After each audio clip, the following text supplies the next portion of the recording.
Hey! Here's today's tip to help you be prepared for an emergency situation. Enjoy!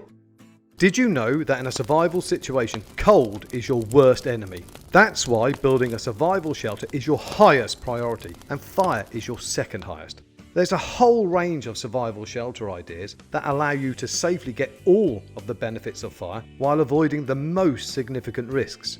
If you're building a shelter with fire inside, ensure you have enough ventilation to exhaust smoke and provide oxygen and space to avoid catching your shelter or gear on fire. Learning different survival shelter designs will allow you to build one quickly in all seasons. Please don't wait for a crisis. Know what to do before it happens. I've put a link in the description for you showing various survival shelter ideas with step-by-step instructions on how to build them. Like and leave your comments and check out this video for more great survival tips. Stay safe!